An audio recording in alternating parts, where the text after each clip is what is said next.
if a woman called 911 and said, this man forced me, he forced me to have sex, what would you call it? Rape. You would call it rape? Right? That's right. Read, finish that, and we'll jump back in there. Okay. I'm going deep into it because I want to give you the full understanding. Right. Now, this has been broken down hundreds of times, but you know what? We'll do it 101. Just so that we are blameless in the matter. We taught it the truth according to the Bible, and we moving on. And if we need to come back, we're going to come right back. Go ahead. Okay. It says defile, exercise force, hurt, ravish, rape. Boom. Go ahead. Let me read this real quick. Now, just the precept. This is, I got the blue letter up. Now, this is Leviticus 18 and 20. It says, thou shalt not lay carnally with thy neighbor's wife to defile thyself with her. Now, the tap on the Hebrew, this is Hebrew or H2930 for the word defile. It says to be unclean, to become impure, to become unclean, sexually, religiously, ceremonially. The key word there says sexually. You know how it means sexually because it says thou shalt not lay with thy neighbor's wife carnally to defile her. When you defile, it means you both become unclean because what? You're not supposed to lay with your neighbor's wife or a woman who is promised to another man. Go ahead, It is fucking disgusting. That's one. God. So we trying to paint this picture for you. Of course we're going to get to the point, but we're painting the whole picture for you. So those that are out there and that don't understand, you'll get the understanding if the Lord opens your eyes and your ears to it. Go ahead. So thou shalt put away evil from among you. Go ahead. But if a man find a betrothed damsel Betrothed. Go ahead. in the field, and the man force her and lie with her, then the man only that lay with her shall die. All right, go ahead. But unto the damsel thou shalt do nothing. There is in the damsel no sin worthy of death. Keep going. For as when a man riseth against his neighbor and slayeth him, even so is this matter. Keep going. Can I say something real quick? Paint that picture. Now it says you found a woman, a betrothed woman, damsel in the field, and slayed her. You out working, say a woman outside the man, her husband's home, or maybe her husband ain't home, and the woman's tending to something in the house. And then a dude comes like this, and looks around. Obviously a dude stronger, he grabs her and forces her. All right, it says that she's not found, no, there's nothing worthy of her found to be put to death because she wasn't down with it. Right, All you gotta do is extrapolate that. It said he forced her. The reason he forced her is because she wasn't down with it. That's right. But, well, I'm not gonna jump. You got no, because the point's about to come up. We're gonna bring the point's gonna come up. Go ahead, keep reading for me, bro. So now you're gonna keep that point that you're gonna hear me say, oh, force. See, he said he's no. Go ahead, bro. Verse 27. For he found her in the field, and the betrothed damsel cried, and there was none to save her. That betrothed damsel cried out. She didn't wait. Right. And then all of a sudden, when he didn't want to pay her no money, then she cried out. That betrothed damsel cried out. So she did what she could. Yeah. Right? So there's no sin in her worthy of death. But the man that did it, like it said in the verse above it, or in that verse, he has to die. Go ahead. Con. Verse 28. The Lord broke it down plain. Plain as day. So that you can see it, understand it, and move on. But when you hung up on it, that's how you know that you gotta pray to the Lord that I'm still feeling this way. I gotta get this understanding, right? And then you got another person, they just scoffing against the word. They just scared. Bearing false witness. Right? They scared that oh man, all these women on my Facebook page, man. I say if I say rape is in the Bible, then they gonna leave me. Yeah. Right? I'm not gonna be the man no more. GMS don't know what they talking about. Oh yeah, look, them cats right there, they raping our babies. Yeah. Right? Go ahead, I'm sorry. Real quick, what y'all fail to realize is, not only is the act a defilement and it's wicked against the Lord, but the person who justifies it and who agrees with it, he's just as wicked. So he falls under that same umbrella. Go ahead. Verse 28. If a man find a damsel that is a virgin, which is not betrothed. A damsel, young, what says damsel, the virgin? That is a virgin. Go ahead. Which is not betrothed. Which is not betrothed. And now, lay hold. Now, if she has been with another man, she's not a virgin anymore, right? You have to go into those words. That word there, I believe, is going to be buffalo, right? Right. For a virgin, which is an untouched woman, right? Go ahead. Start at the beginning. This is Deuteronomy chapter 22, verse 28. If a man find a damsel that is a virgin, which is not betrothed, and lay hold on her. She's a virgin. She's not a spouse to a man. She's just out there in the field. Yep. Right? She's out there in the field. Now, I remember me and this brother, we did a nice breakdown. Remember when the dude walked in front of the camera over there? It was right up the street. Yeah. We were going in because they were calling us pedophiles, like they did now. Now we were going into virgin and what a pedophile is. What a pedophile is someone who's seeking a child that is prepubescent, right? Yeah. Right. Which means that we'll use a little girl for the sake of the argument. If she's prepubescent, right, then that cuts us all the way out, right? Because we're talking about a young girl who's of that age, who has passed puberty, right, who has come into the age of a woman, right? So, what age does that usually happen? 12. I mean, you can say 12, anywhere from 13. It could be anywhere from 9 to 15. Right? So now it might sound, I'm sorry, that might sound 9. I know a woman personally coming up in high school that had a baby when she was 9. That had a baby, not just was having sex, that had a baby when she was 9. All right, I knew that. That was a friend of mine. All right, so come on. They could be anywhere in that gap of period. You got early bloomers, you got late bloomers. I'm not saying we'll give you a 9-year-old. Those are facts. There was a little, that's reality. All right, so you don't. Let's see, there they go. That nigga right there, that big ass nigga with white garments looking for a 9-year-old. All right, go ahead. If you want to say that, go ahead. That Hebrew word in when it says lay hold in Deuteronomy 22, that Hebrew word is tapash. Tapash, and that's in the Strong's is H8610. And that word tapash means to manipulate, chiefly to capture, especially to overlay. All right, so capture. It's not. You don't pat it and say, "Come with me, you're okay." Come on. No, you lay hold to that. Yep. All right. You force yourself onto that. Onto that young woman.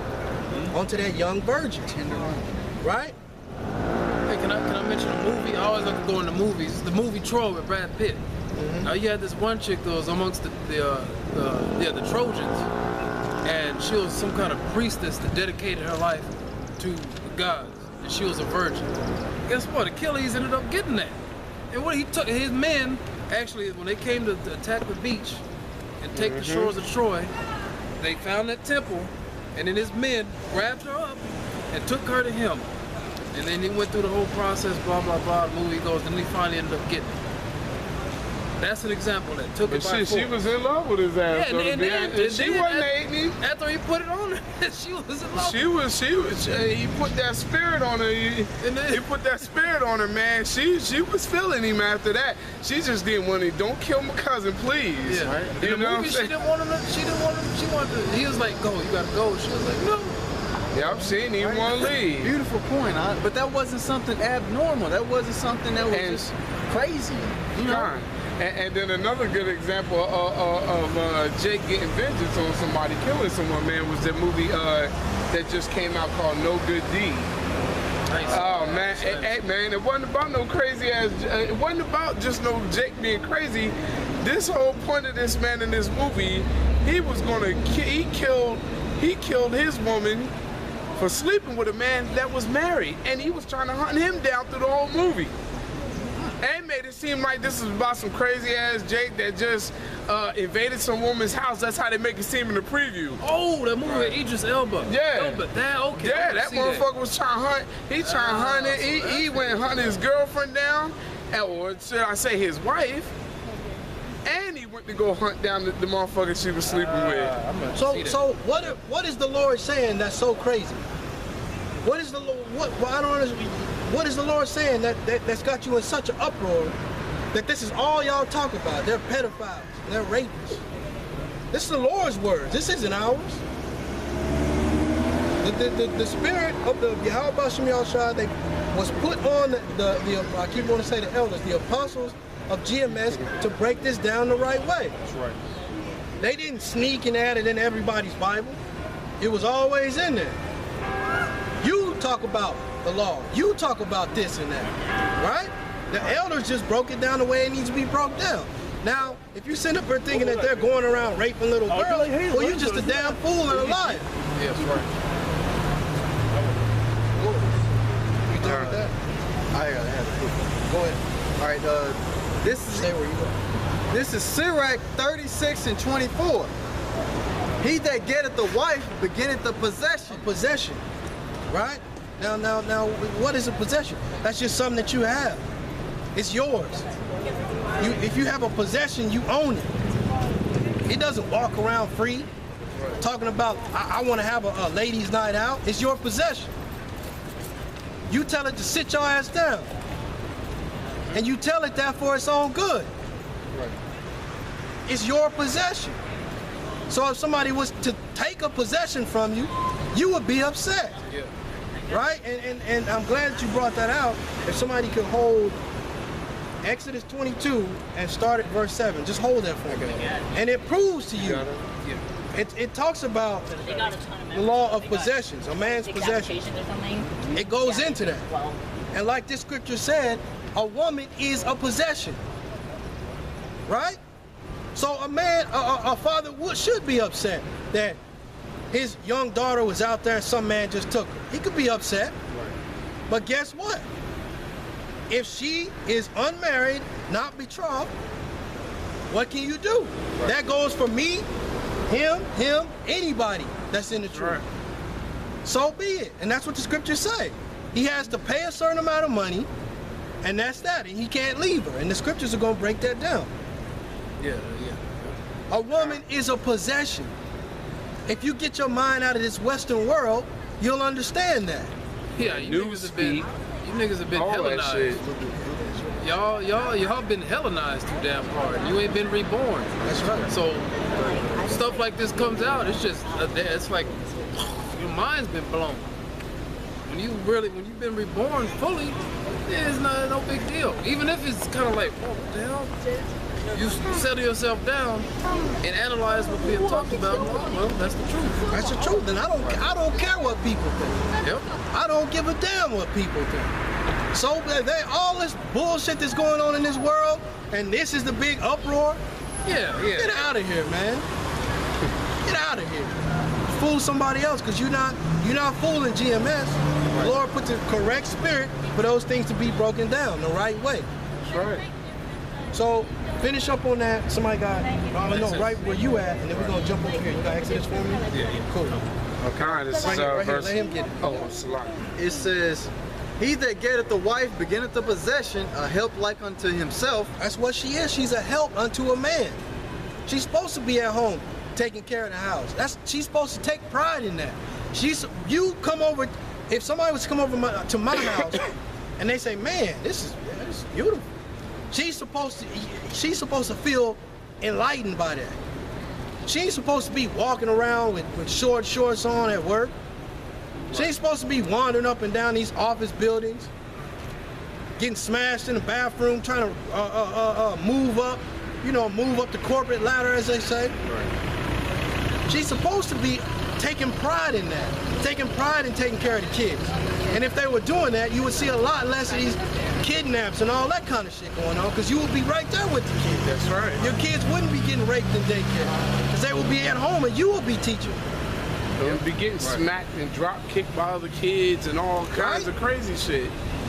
And that's what people don't understand, man. You don't understand. This is how this is a big melting pot, man. This place is nothing but confusion.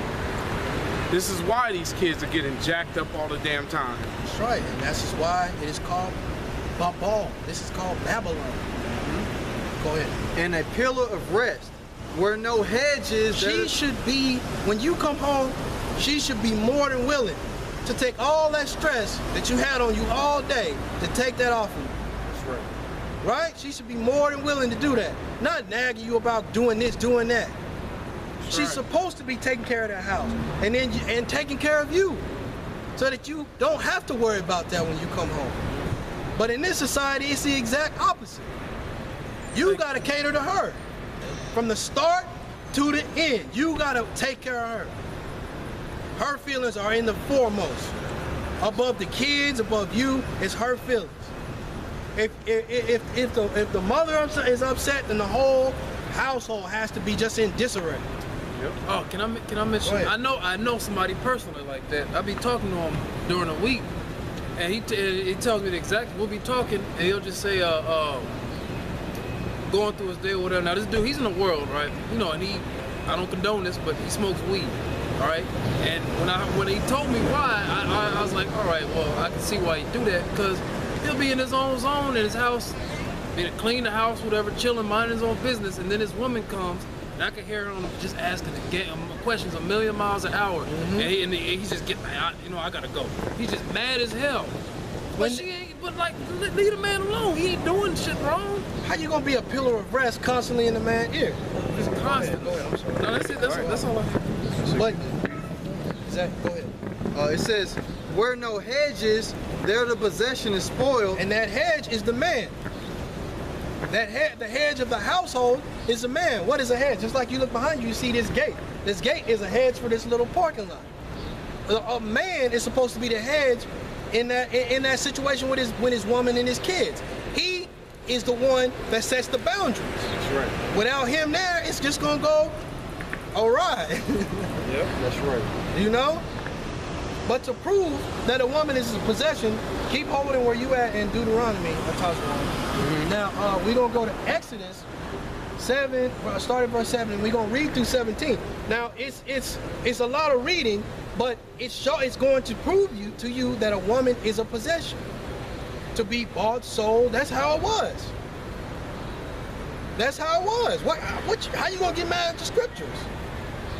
Go ahead, Doc. 22 and start at 7. Exodus 22, verse 7. Fast, towards the end. Okay. If a man shall deliver unto his neighbor money or stuff to keep, and it be stolen out of the man's house, if the thief be found, let him pay double. If the thief be not found, then the master of the house shall be brought to the judges to see whether he have put his hand unto the neighbor's goods.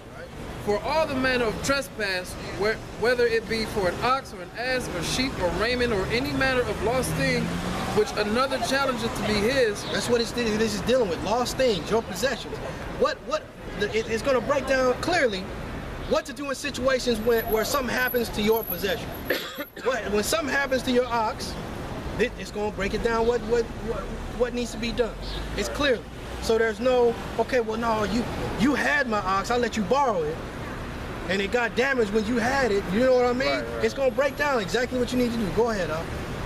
The cause of both parties shall come before the judges, and whom the judges shall condemn, he shall pay double unto his neighbor. If a man deliver unto his neighbor an ass or an ox or sheep or any beast to keep, and it die or be hurt or driven away, no man seeing it, then shall an oath of the Lord be between them both. Read it right up. That he hath put his hand unto his neighbor's goods, and the owner of it shall accept thereof. Unto his neighbor's goods. Go ahead. And the owner shall accept thereof, and he shall not make it good.